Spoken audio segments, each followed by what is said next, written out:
देखो covalent character in ionic compounds, जैसा बताया था मैंने तुम लोगों को कि कोई भी बॉन्ड पूरी तरह से ना तो आयनिक होता है और नहीं क्या होता है कोवेलेंट, है ना। तो अगर हर कोवेलेंट बॉन्ड में थोड़ा बहुत आयनिक कैरेक्टर होता है, क्यों आयनिक कैरेक्टर होता है किसी भी कोवेलेंट बॉन्ड में? इलेक्ट्रोनेगेटिविटी के डिफरेंस की वजह से जो इलेक्ट्रॉन है थोड़ा सा क्या हो जाता है, शिफ्ट हो जाता है, और शिफ्ट होने की वजह से हल्का हल्का थोड़ा सा क्या आ जाता है, पॉजिटिव चार्ज आ जाता है, और पार्शियल पॉजिटिव चार्ज आने की वजह से थोड़ा सा उसमें कौन सा कैरेक्टर आ जाता है, आयनिक कैरेक्टर। हाँ, अगर पूरा पॉजिटिव चार्ज आ जाए तो क्या हो जाए, प्योर आयनिक हो जाएगा। तो अगर मान ले कोई कंपाउंड आयनिक है, उसके अंदर कोवेलेंट कैरेक्टर कैसे आ सकता है? तो मान ले कोई आयनिक कंपाउंड है जिसमें एक पॉजिटिव चार्ज होगा, ठीक है, ये न्यूक्लियस है और इसके चारों तरफ पॉजिटिव चार्ज,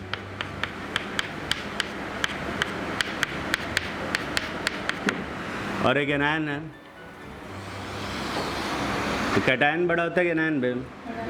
एनायन बड़ा होता है, ये तो जानते हो ना। और इस पर नेगेटिव चार्ज, और मैंने ये एज्यूम किया है कि ये कंपाउंड है A+B- जो कि प्योर आयनिक है ना, मैंने मान लिया कि प्योर आयनिक।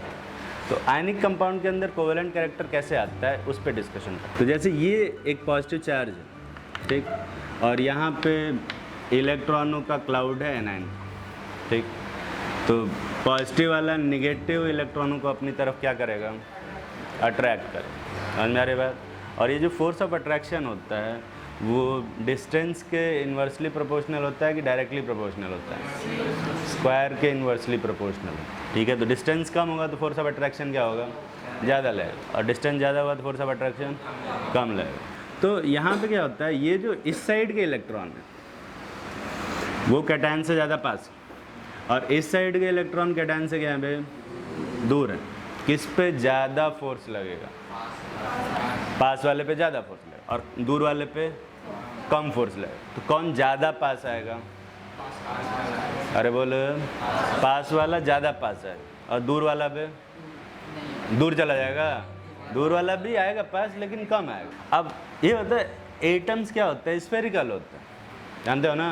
तो ऐसा कैसे होगा कि पास वाला ज़्यादा पास आ जाए और दूर वाला कम पास है?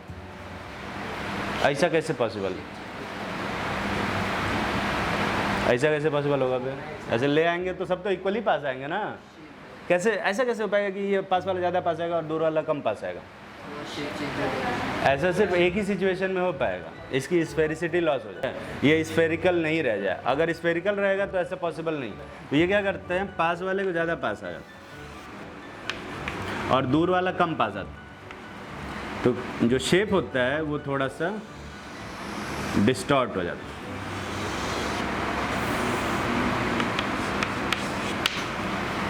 समझ में आ रही है बात? शेप एनायन का डिस्टॉर्ट हो जाता है। किसका डिस्टॉर्ट हुआ? एनायन। और जो नेगेटिव चार्ज है वो थोड़ा सा पॉजिटिव की तरफ आ जाए, थोड़ा सा पॉजिटिव की तरफ आ जाए। तो नेगेटिव चार्ज जब इस पॉजिटिव के ऊपर पड़ेगा तो इसका पॉजिटिव अमाउंट क्या होगा, कम होगा। और इस पॉजिटिव कैटायन के ऊपर और इलेक्ट्रॉन आएगा तो इसका पॉजिटिव वैल्यू क्या होगा, इस पर चार्ज की वैल्यू क्या होगी, कम होगी। और निगेटिव वाले का चार्ज इस पे आ जाएगा तो निगेटिव चार्ज की वैल्यू भी क्या होगी, कम होगी। अच्छा, प्योर आयनिक के लिए कितना चार्ज होता है यहाँ पे? पूरा चार्ज होता है। और प्योर कोवेलेंट के लिए कोई चार्ज नहीं होता। लेकिन अगर इलेक्ट्रॉन, ये प्योर आयनिक वाले में इलेक्ट्रॉन कूद के यहाँ आ गया थोड़ा सा, तो यहाँ का पॉजिटिव चार्ज क्या हो गया, कम। यहाँ का निगेटिव चार्ज क्या हो गया, कम। तो इसका आयनिक कैरेक्टर भी क्या हो गया, कम। मतलब कोवेलेंट कैरेक्टर क्या हो गया, ज़्यादा। तो ये जो बॉन्ड है, ये जो बॉन्ड है, ये इस सिचुएशन में कंपाउंड प्योर आयनिक है या प्योर कोवेलेंट है? ना तो प्योर आयनिक है और ना ही प्योर कोवेलेंट, है ना। ये एक आयनिक बॉन्ड है जिसमें हल्का सा कोवेलेंट कैरेक्टर आ गया, ठीक है। और ये इलेक्ट्रॉनों की शिफ्टिंग जितनी ज़्यादा होगी, कोवेलेंट कैरेक्टर उतना ही क्या होगा, बढ़ेगा। ये जो प्रोसेस होता है, ये जो डिस्टॉर्शन होता है, इस प्रोसेस को हम लोग पोलराइजेशन बोलते हैं। क्या बोलते हैं? पोलराइजेशन। लिखो, पोलराइजेशन। तो इसमें कौन पोलराइज हो रहा है वे, कैटायन या एनायन? एनायन पोलराइज हो रहा है क्योंकि डिस्टॉर्शन तो उसी में हो रहा है। लिखो, पोलराइजेशन में due to unequal force of attraction, due to unequal force of attraction, sphericity of anion sphericity of anion lost, sphericity of anion lost. This process is called polarization. ठीक है। अच्छा, इसमें पोलराइज कौन कर रहा है? कैटायन पोलराइज कर रहा है या एनायन पोलराइज कर रहा है? कैटायन पोलराइज कर रहा है एनायन को, और कौन पोलराइज हो रहा है वे? एनायन, है ना।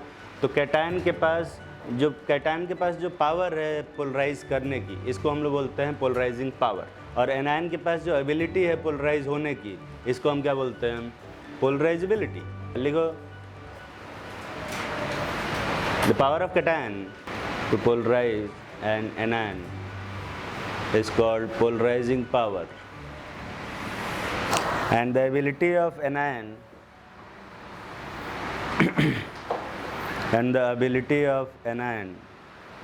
to get polarized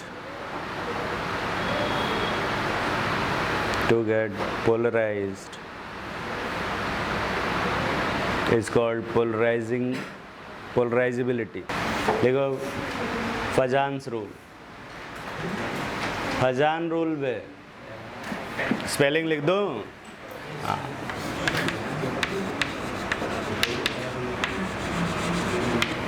ये कोई शायर वायर नहीं है वे। हाँ, फजान साहब साइंटिस्ट है, और इनको हम लोग फजान्स रूल बोलते हैं, न कि सोफिस्टिकेटेड वे में फजान्स रूल बोलते हैं।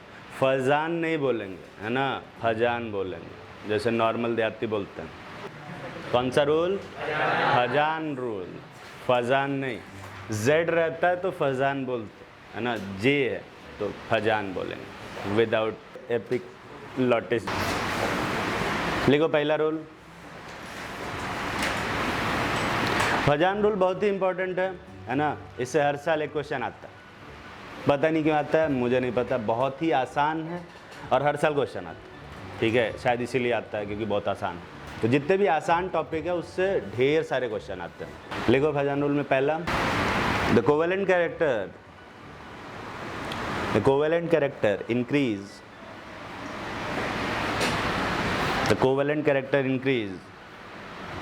with increase in polarization,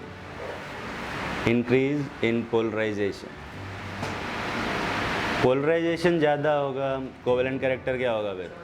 ज़्यादा होगा, कोवेलेंट कैरेक्टर ज़्यादा होगा। दूसरा लिखो, और होना भी चाहिए भाई। अगर इलेक्ट्रॉन ज़्यादा शिफ्ट होगा तो आयंस क्या होगा, यहाँ पे चार्ज क्या होगा? कम होगा, और चार्ज कम होगा तो आयनिक कैरेक्टर क्या हो जाएगा?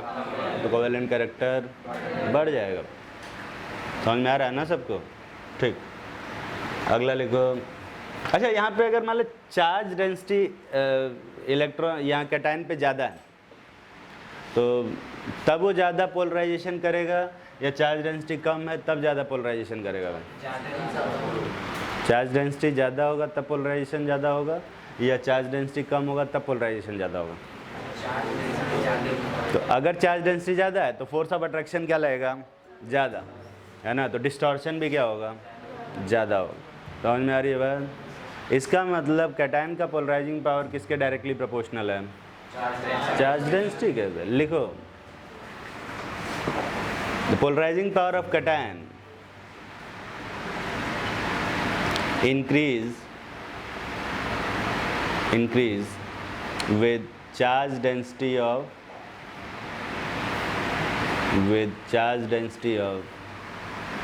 कैटायन। चार्ज डेंसिटी कैटायन का बढ़ेगा, पोलराइजिंग पावर बढ़ेगा। ठीक है ना बे? दूसरा, अगला लिखो, दूसरा तीसरा बे? तीसरा। अच्छा, एक बात होता है, अगर एनायन का साइज छोटा है, ठीक है, सेम कैटायन है और एक में छोटा एनायन लिए हैं और एक में बड़ा एनायन लिए, किस केस में डिस्टॉर्शन इन इलेक्ट्रॉन क्लाउड ज़्यादा होगा? छोटे एनायन केस में कि बड़े एनायन केस में? अरे बोलो, बड़े एनायन के केस में। कॉमन सेंस से समझ में आता है? नहीं समझ में आता है तो ध्यान से सुनना। अगर छोटा कैटायन होगा, छोटा एनायन होगा, तो वो अपने न्यूक्लियस के क्या होगा वे ज़्यादा पास होगा, तो न्यूक्लियस इसको बॉन्ड करके रखेगा तो डिस्टॉर्शन क्या होगा, कम होगा दूसरे कैटायन की वजह से। लेकिन अगर बड़ा हो गया तो अपने इलेक्ट्रॉन क्लाउड के ऊपर इसका कंट्रोल नहीं रहेगा, ठीक है। तो कोई भी आएगा पॉजिटिव चार्ज तो आराम से डिस्टॉर्शन है। समझ में आ रही बात? तो पोलराइजेबिलिटी किसकी ज़्यादा होगी, छोटे एनायन की या बड़े एनायन की? बड़े एनायन की। लिखो polarisability of anion, polarisability of anion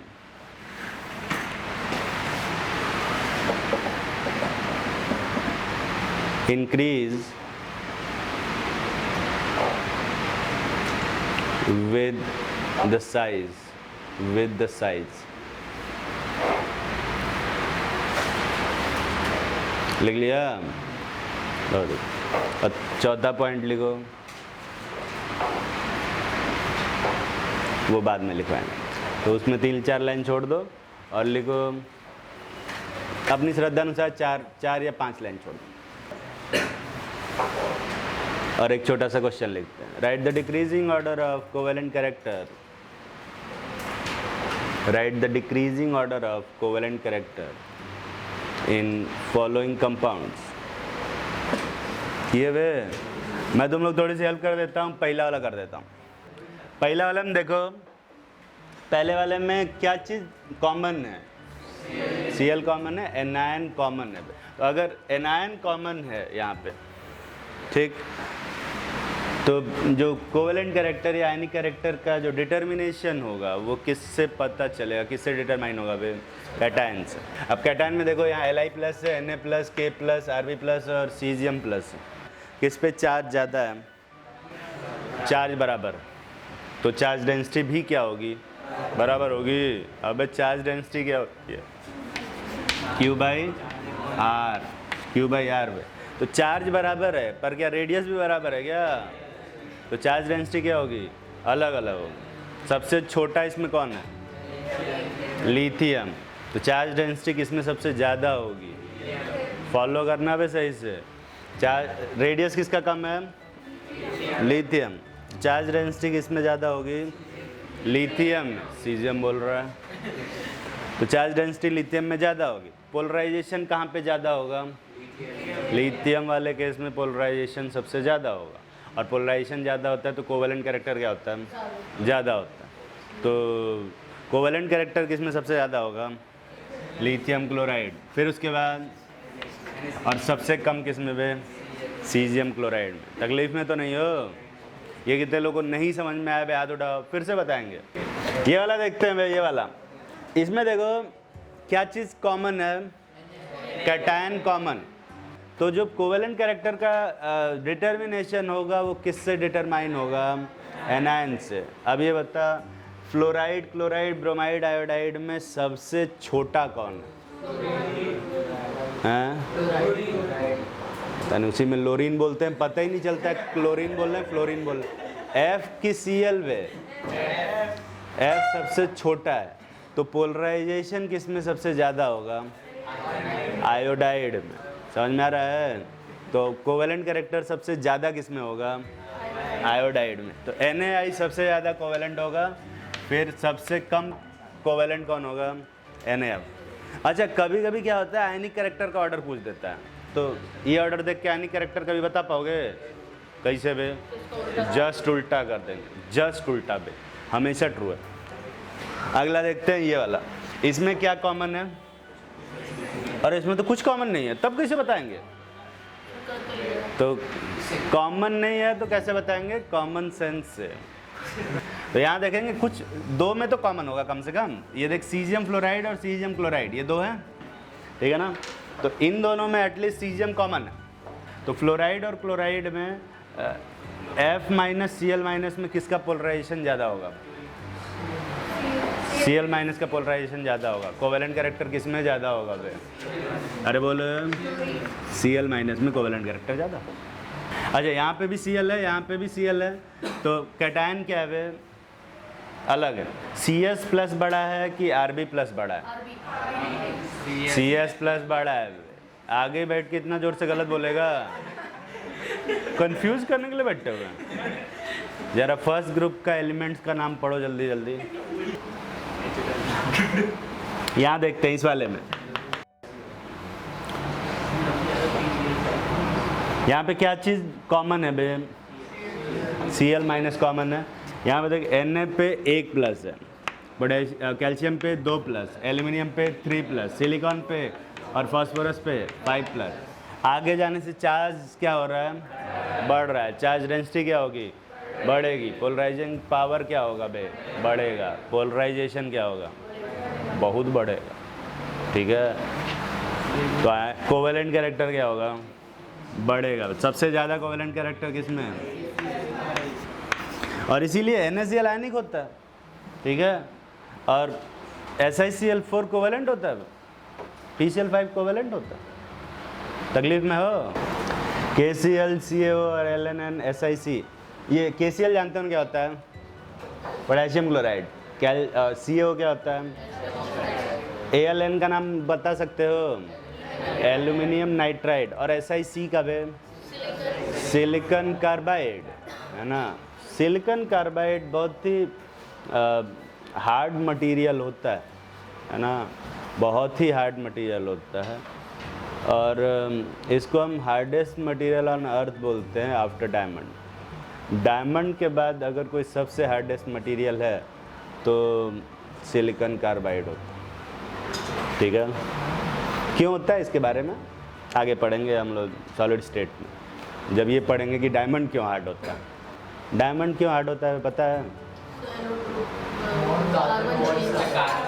हाँ हाँ, वही जो भी जानते हो गलत जानते हो। जब मैं पढ़ाऊँगा तो बताऊँगा कि क्यों हार्ड होता है, और फिर एक बार तुम्हें डायमंड पता चल गया क्यों हार्ड होता है तो तुम्हें समझ में आएगा, अपने आप समझ में आएगा कि सिलिकॉन कार्बाइड भी हार्ड होना ही चाहिए और वो डायमंड से कम हार्ड होना चाहिए। ये भी दिखेगा, तुम्हें याद करने की ज़रूरत नहीं पड़ेगी। समझ में आ रही है बात? हाँ, तो सिलिकॉन कार्बाइड अभी तो फिलहाल याद कर लो, सिलिकॉन कार्बाइड बहुत हार्ड होता है, लेकिन वो डायमंड से कम हार्ड हो। क्यों होगा ये सब आगे पढ़ाएंगे, है ना। कुछ भी याद नहीं करना है बे। ये आयनिक कैरेक्टर याद करोगे क्या? याद मत कर लेना, याद होगा, और याद कर भी लेते ही एग्जाम में आएगा नहीं, बिल्कुल। तो सबसे ज़्यादा कोवेलेंट, सबसे ज़्यादा, यार यहाँ तो सब अलग हैं, कैसे बताएंगे बे? सबसे ज़्यादा कोवेलेंट कैरेक्टर किस में होगा बे? अरे बोलो। यहाँ देख ये क्या है? K प्लस और Cl माइनस है, यहाँ पे Ca2 प्लस है, यहाँ एल्यूमिनियम 3 प्लस है और सिलिकॉन पे 4 प्लस। तो आगे जाने से चार्ज डेंसिटी ऑन कैटायन क्या हो रहा है? बढ़ रहा है। Charge density on cation, charge density on cation बढ़ रहा है। ठीक है, तो पोलराइजिंग पावर क्या होगा? बढ़ेगा। अच्छा, आगे जाने से रेडियस ऑफ एनायन है वो भी क्या हो रहा है? बढ़ रहा है। तो पोलराइजिबिलिटी क्या होगी? बढ़ेगी वे। एनायन का साइज बढ़ता है तो पोलराइजिबिलिटी क्या होती है? बढ़ती है। तो आगे जाने से साइज बढ़ रहा है तो पोलराइजिबिलिटी क्या होगी? बढ़ेगी। तो पोलराइजेशन आगे जाने से स्ट्रिक्टली क्या हो रहा है बे? बढ़ रहा है। सबसे ज़्यादा कोवेलेंट कौन होगा? जल्दी से ये वाला करो। चलो, एक चीज़ तो समझ में आता है कि क्लोराइड क्या है बे? सबसे क्लोराइड सब में बराबर, इक्वल। तो कोवेलेंट कैरेक्टर का डिटर्मिनेशन कैसे करेंगे? कैटायन से। सबसे छोटा कैटायन कौन सा लग रहा है इसमें? Na plus. और सबसे बड़ा कैटायन Ag प्लस। समझ में आ रहा है ना? जल्दी जल्दी करें। तो सबसे ज़्यादा सब पे तो पॉजिटिव चार्ज कितना है? एक ही है। ठीक है, सबसे बड़ा एनायन इसमें, सबसे एनायन तो सब जगह सेम है। सबसे छोटा कैटायन कौन सा है वे? Na। तो सबसे ज़्यादा कोवेलेंट कैरेक्टर किस में होगा? Na। फिर उसके बाद K और Cl में कौन बड़ा है? पोटेशियम बड़ा है कि कॉपर पे? ये बड़ा है और ये छोटा है, तो ऑब्वियस बात है ये दोनों आपस में क्या हो जाएंगे? स्विच हो जाएंगे। ठीक है, तो CuCl और ये क्या बनेगा? KCl, यही बनेगा। और AgCl में सबसे ज़्यादा कोवेलेंट कैरेक्टर यही आएगा। ये कितने लोग सही से लिख पाए थे? ईमानदारी से हाथ उठाओ। बहुत ही कम लोग। बाकी लोग क्या किए वे? जस्ट उल्टा कर दिए। ठीक, खैर ये भी गलत है। एक्चुअल में जो ऑर्डर आता है, सबसे ज़्यादा कोवेलेंट कैरेक्टर आता है CuCl में, फिर उसके बाद AgCl में, फिर उसके बाद NaCl में, और फिर सबसे कम KCl। ये ऑर्डर आता है, जो कि पिछले वाले ऑर्डर के ज़रा सा भी मैच नहीं हो रहा। तो ये क्या है? एक्सेप्शन। अबे एक्सेप्शन नहीं है, अगला रूल लिखो जो खाली जगह छुड़वाया था।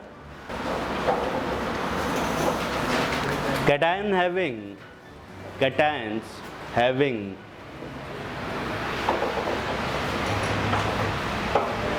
more core electron, more